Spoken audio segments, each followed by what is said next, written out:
Exodus. So we left Genesis where Joseph has now passed away and the people are in Egypt securely. They're in the northern part where the Nile River essentially becomes the delta that, of course, will empty into the Mediterranean. And so the people are able to graze their sheep and flocks and whatever they have and do whatever farming they need to do as well so that they are able to live. And so over the next 215 years, the children of Israel will stay in the land of Goshen and will continue to grow. Exodus is all about, and there's really not a whole lot of information about that 215 years, much like there's not a lot of biblical information concerning Jesus and his life. You know, we don't have most of Jesus' life, obviously, just not enough, time, or, the Lord just decided that we did not need that, all of those particular records. And so much in the same way, we do not have a lot of recording, and it's unnecessary. They're living life. We understand the circumstances there, and so when something does happen that is of note, then we do have those things. But, God does not give us every curiosity. He doesn't fill in every gap that we would like for him to fill in, because those things are not necessary. But the things that we do have are very pertinent to us, and of course the things that happen to them as it relates to making sure that Jesus is going to come into the world, that God keeps his promise. So for the next number of weeks as we go through the book of Exodus, we're going to just look at, of course, mainly the history therein. Some of the lessons, of course, we will use some of those things in application, as we always ought to, but looking into the history of those things, and we want to, of course, spend a good bit of time with the Ten Commandments there at Mount Sinai that God gave to Moses. And we're going to spend a good bit of time looking at the laws that were given in Exodus. And you have to remember, in the Pentateuch, and by the way, what is the Pentateuch? The Pentateuch are the first 5 books of the Old Testament. That's right. So Genesis, Exodus, Leviticus, Numbers, and Deuteronomy there. So in all 5 of those, well, not all 5, from Exodus to Deuteronomy, those 4 books, that's the law of Moses. And so all 4 of those books, we definitely be paying a lot of attention to the laws that were given to the children of Israel, and noting some things that are still the same, and some things that are, of course, going to be a little bit different. We also will look at all of the priesthood and the things dealing with the priesthood. Obviously, what tribe those priests came from, what tribe what family the high priest came from. And so we will look at all of those things. So there's essentially he breaks it down into these situations here. The first section is the history, the historical section. Then the second section is the section on the law. And then the third section is the law about the constructing of the temple, which it's not the temple yet, it's what structure? It's not the temple yet, but it's the same structure. It's the tabernacle, the tent. That's exactly right. It's the tent. And that tent lasted for about, did anybody know how long that tent lasted?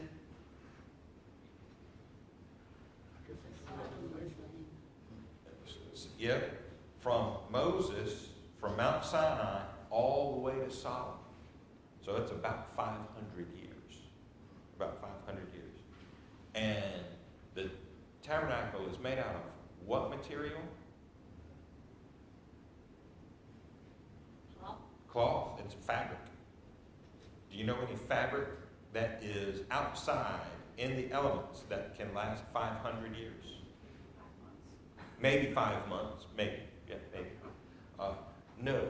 So actually, that was a miraculous situation. It was a miracle. That is a miracle that that material was able to last that long. And so it was only replaced by the temple. Okay. And then we'll deal with the history. Anyway, I'm sorry. Unit 4 is, the last section of it is the combination of these things. History, law, the temple furniture, and the construction of the tabernacle, and the families of the tribe of Levi and what they did in carrying, because each section of the tribe of Levi had a particular responsibility. And so we'll look at those. I think that's very, very interesting, all of those things there. Okay? All right, that's just the introduction of what we're going to be looking at through this particular book, the book of Exodus. Exodus 1 through 4 is what we're going to look at this morning. So the first few verses of Exodus 1 really looks back at the book of Genesis, and let's go back to our question about the Pentateuch. Who wrote the Pentateuch? Moses did. So Moses wrote about the creation of the world. He wrote about the great flood. Moses wrote about Abraham, Isaac, and Jacob. Moses wrote about Joseph and all the events that got them into Egypt. And now here is Moses about, almost 200 years from when the family, in that great famine, from when the family went into Egypt. So that's about the time that Moses comes onto the scene. Now Moses is writing the Pentateuch during the wandering in the wilderness. That's when Moses is doing all of his writing.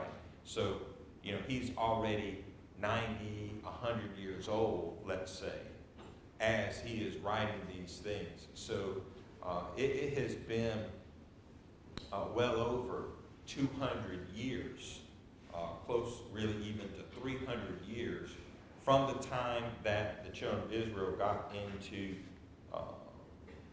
when Jacob and the family, the close of Genesis,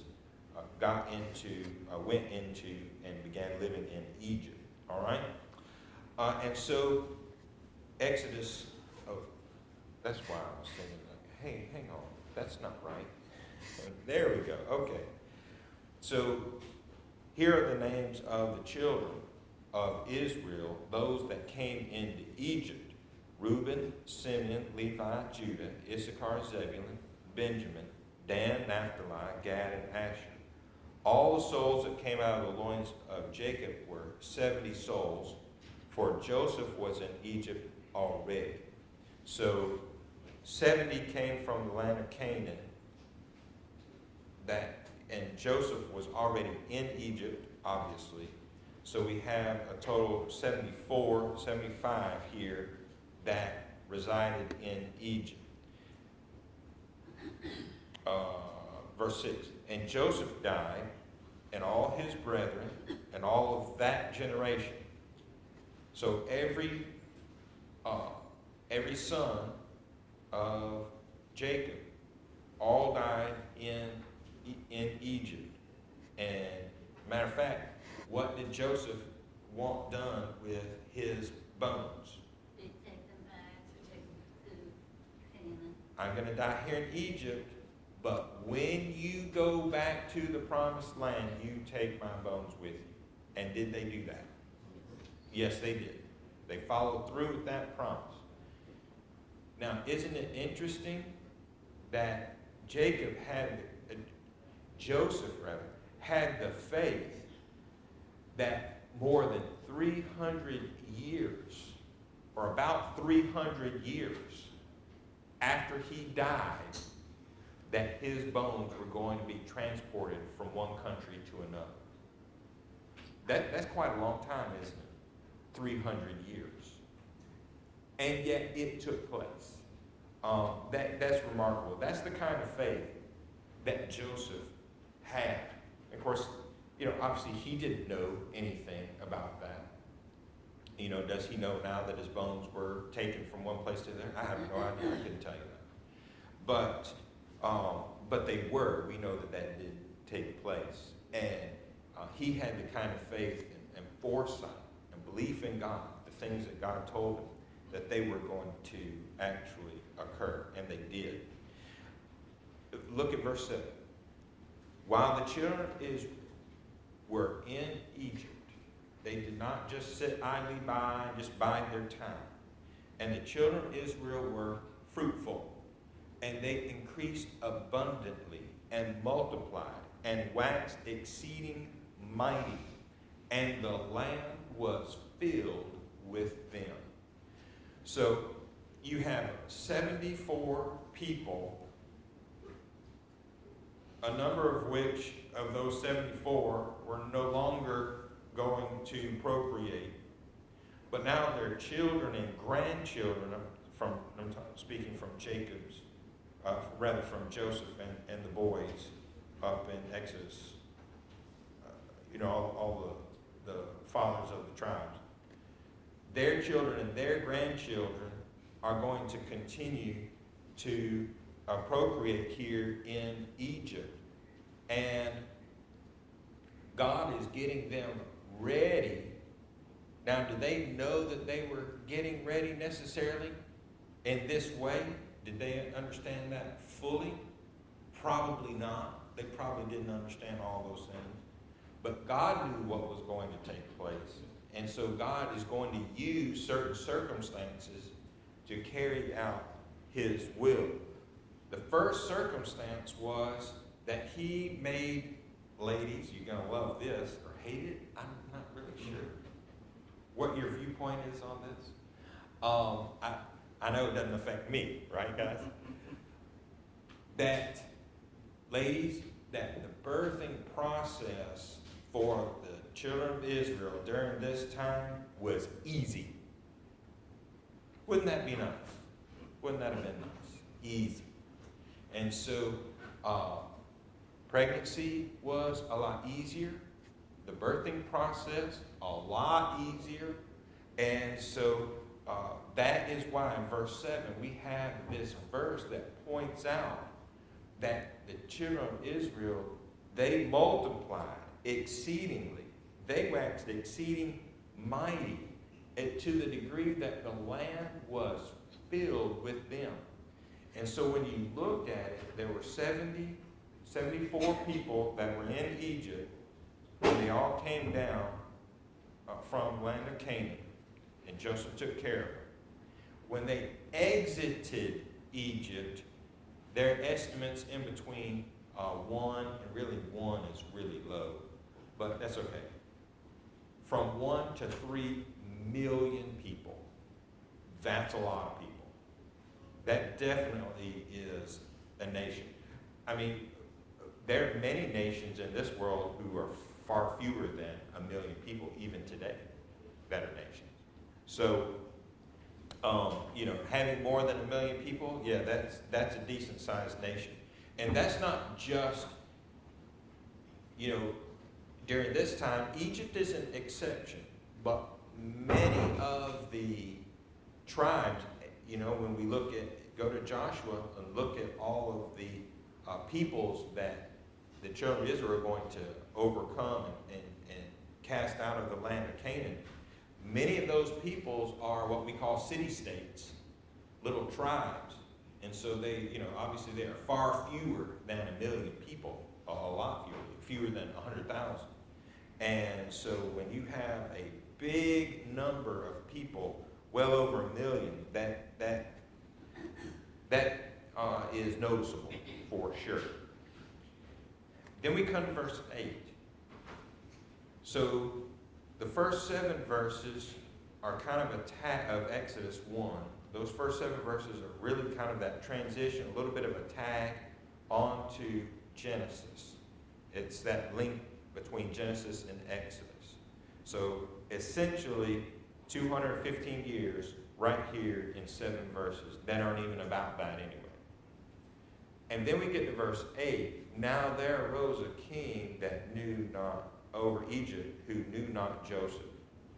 And it is always that the history, the accurate history, maybe I should put it that way, is hardly ever given to the next generation. Hardly ever. Why is that? I don't know. That's human nature. That happens now. It has always happened, so we can't say, oh, well, things are much worse than they... No. That has always been the case. And so now we have a king, a pharaoh over Egypt that didn't know Joseph. And was Joseph a peacemaker? Would you say that? I would say that Joseph was a peacemaker. Joseph was one who loved his people, but he also loved the Egyptian people too. He took care of them. Even when he should have owned them, he chose not to. Remember, because of the famine, the people sold themselves to Pharaoh, and yet they received their dignity back because of Joseph. So Joseph was the kind of individual who he was loyal, but he loved people, and he was a peacemaker. And yet, what the kind of man that Joseph was, that was not passed down to the next generation in the household of Pharaoh. And so this new Pharaoh said to his people in verse 9, behold, the people of the children of Israel are more and mightier than we. Come on, let us deal wisely with them, lest they multiply, and come to pass that when there falleth out any war, they join also unto our enemies, and fight against us, and so get them up out of the land. Now, I understand that, here's a situation where you have a people who are, within your borders. They ethnically, they are not the same as you. They speak a different language than you do. And yet, where did Pharaoh get the idea that if there was a war against Egypt, that the children of Israel would fight against the Egyptians? Where did he get that idea?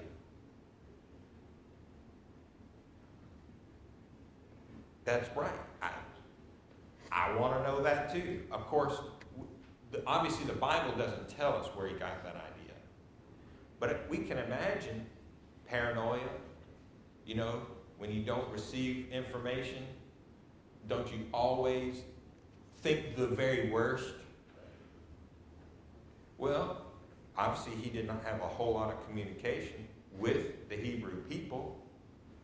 They were really far away, and they were an abomination because of what reason? That's right. They were shepherds. And so they dealt with flocks. And so we want you over here. So they did not mix. Which is why he could say, oh, they're mightier than we are. They knew and understood that they were a great people as far as population is concerned. And so he's thinking, well, we've got to do something about this situation. And so the solution in his mind was to do what to these people? What did he ultimately do? We haven't gotten there, so I'm testing your knowledge here. Kill them with elves. not killing the males just yet, but we're close to that. What did he do first? Brought them in and basically wore them out, Yeah. slaves, or they. Right, that's what he did. He enslaved them. Yeah. So they were free, and then he got paranoid, and he said, well, let's just enslave them. Now, isn't it interesting that someone says, well, they're mightier than we are, and yet he's able to enslave them? Those two things don't match up, do they? I mean, I'm thinking if one's a mightier nation than the other, I'm going to enslave you. Oh, no, you're not. And then you resist that. I mean, that's what I would think anyway. But they didn't. For, whatever. And that's what happened. The Egyptians enslaved the children of Israel. And so God is now using this natural situation, human nature. This Pharaoh was just following human nature. Oh, we've got a people in my country. It might not be good if we get in a battle situation, war situation, they turn against us. Well, let's enslave them. Make sure they don't have access to weapons and things of this nature so they can rise up against us. And as a result, then, they put taskmasters over them. Verse 11. Therefore, they did set over them taskmasters to afflict them with their burdens. And they built for Pharaoh treasure cities, Pithom and Ramesses. But the more they afflicted them, the more they multiplied and grew.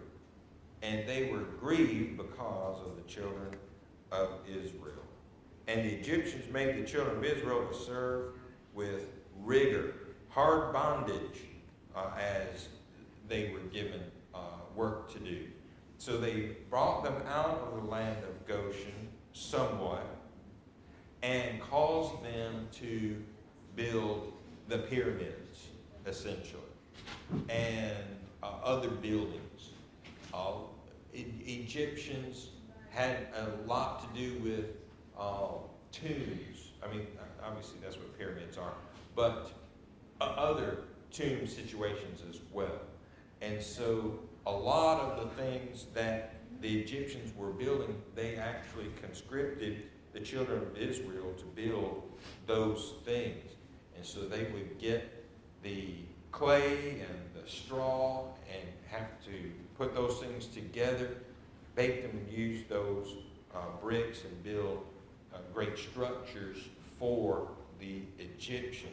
And so that's what they did for really a good long while in helping the Egyptians do this. And all the while they are in slavery. All the while. And yet, even while they're in that situation, is God with them? God is with them.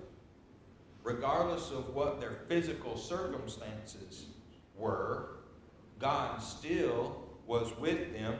And, if Pharaoh thought he was in trouble before, now he's really thinking he's in trouble. And Dave, that's when we have the situation of, okay, well, enslaving them didn't help us. Let's kill all of the male children. Now that's also interesting because who is the main workforce in this rigorous labor? Okay? Well, sometimes people, my mom has a phrase. Have you ever heard this phrase? He'd cut off his nose to spite his face. Have you ever heard that one? Well, now you have. Now you have, if you hadn't before. That's what the Egyptians are, and specifically Pharaoh, that's what he's doing. He's cutting his nose off to spite his face. And he's not looking at the reality of the situation. Why couldn't he befriend the children of Israel? Would that not have been a wiser situation? Make allies of the people that are within your borders? Why not help them get to the land of Canaan when it was time for them to do that? Instead, he chose to do it this way. Now, did God force Pharaoh to think in these terms? Did God force Pharaoh to think in these terms? We have to keep that in mind. God never forces anybody to think in any certain terms. Our thoughts are our own. When you think something, it's because you choose to think that. Now, can you change your mind? You can. You can do that. But it's you doing that, not God. Laura? I was thinking about something, and I guess to put it in a way that won't have too many young ears in here. Yeah. But you were talking about, it was a miracle that these women could, easily bear and have childbirth. Right. But if you think about it, there's a miracle on the man's side. If they're the main laborers, the fact, and they probably were malnourished, that they have the energy and desire for their part of the participation. Because No, you're correct. most, they would come home and crash out, Oh, So yeah. the fact that they're still doing that despite the circumstances on both sides, Yeah. I think is You're correct. You're correct. Maybe my ego didn't allow me to see that situation.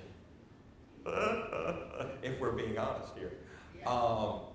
But no, you're absolutely They have correct. to be sore. I mean, they are afflicted. Isn't that what verse 11 says? Let's afflict them with their burdens. Well, when you are afflicted, you do not want to engage in marital activity, do you? No, you just do not. You do not. And so that, I think you're exactly right. I think you're exactly right. So really on both parts, him and her, God was with them. And they still grew. They just still grew into just a mighty, mighty nation. That's a really good point. I'm glad you brought that out. Okay. So there's a new king. He doesn't know Joseph here, how necessitated here. Fear struck him that these people would one day overthrow him. Where did that idea come from? It just came from his paranoid mind that, kings sometimes have often. The more they were afflicted, the more that God helped them to grow. And now we're in Israel's oppression by Egypt. And Pharaoh's fear is placed into action because, Pharaoh, how many people does he have to, committee members and boardroom members and meetings does he have to go through to get something done? None. He says it gets done immediately. That's how kingship works. This is what I want, and I want it done yesterday, and it's done. So he didn't have to go through all those things. It happened immediately. So one day the children of Israel are free, the next day they are not. One day they are shepherds, the next day they are putting bricks together and making things that the Egyptians tell them to make. All Pharaoh could or would see was by human reason only. Did Pharaoh talk to God about his decision to enslave the children of Israel? Did he pray to God? Maybe pray to his God. Maybe he prayed to his God. Maybe. That's correct. And when you pray to a false God, who are you really praying to? You are praying to yourself. That's exactly right. So if Pharaoh ever prayed, and he might have consulted the witch doctor, he might have consulted, whatever false god and offered whatever sacrifices. He could have done those things. But if he did, then all he was doing was talking with himself. And the people that he was perhaps consulting in whatever way, they were just telling him what he wanted to hear anyway. Is that a possibility? Yeah. because, people tend to like their head on their body. They tend to like that. And when you tell Pharaoh what he wants to hear, then you get to keep your head attached to your body. And that's not hyperbole, is it? That's just a fact of the matter. That's just the reality of it. All right? So, let's see, where are we? Just his reasoning, just his gods. He's talking with himself and by himself. Multiplying of the Israelites, they're joining with the enemy and escaping. It did not occur to him that God was in the matter. Not at all, because he's not communicating with the God of heaven. Had he only thought of this, it would have upset his entire reasoning. And that's the thing. What did the Lord say? Ye shall know the truth, and the truth shall make you what? Free. Free. Free. Free from paranoia. Free from disillusionment. Free from deception. Free from all those things. And when you have truth, then you are able to make right decisions. When you do not have truth, how many right decisions are you able to make? Zero. None. You make zero right decisions, because that's not how right decisions are made. Right decisions are always made based on truth. Let me say that again, because I think we need to drill down sometimes into our brains. Right decisions are always and only made when we have the truth. Therefore, I should want the truth more than anything else. That's where we go with that. But do most people want the truth? Did Pharaoh want the truth? No, he did not. He did not want the truth. He was not a lover of truth. We need to be lovers of truth, because we should want to make right decisions based on that truth. We can give so many illustrations. I'm not going to, because the idea is there. Pharaoh did not have his reasoning correct because he didn't have the truth of the matter, because he didn't consult the one who possessed truth, and that is the God of heaven. All right. Any thoughts or questions, ideas on that? All right. Chapter 2. There we go. There was a man of the house of Levi. Now, Levi is going to be the what tribe? The priestly tribe. Is it the priestly tribe now? No, it is not. It's not the priestly tribe now. That's not going to be until Mount Sinai.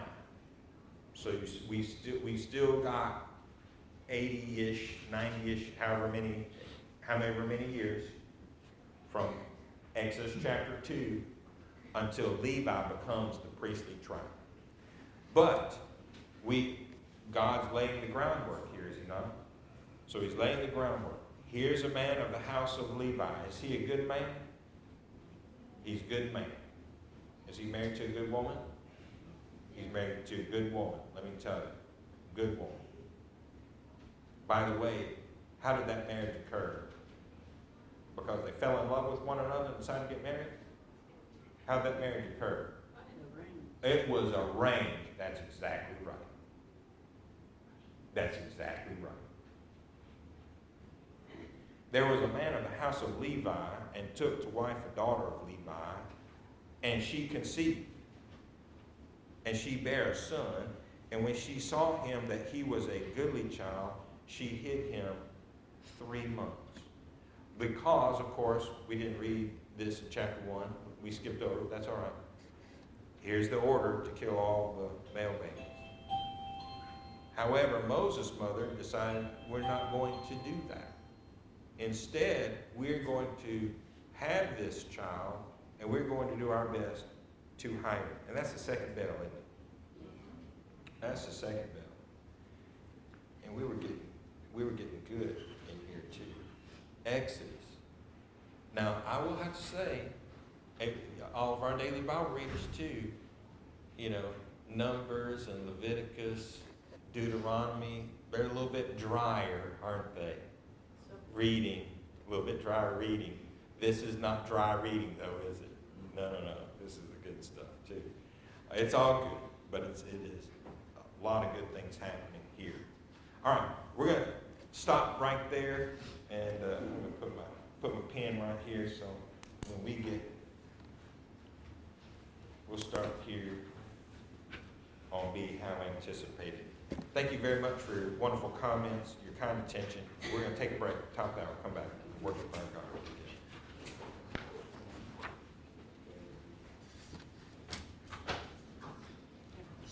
Yes, ma'am. Yeah, we can come back.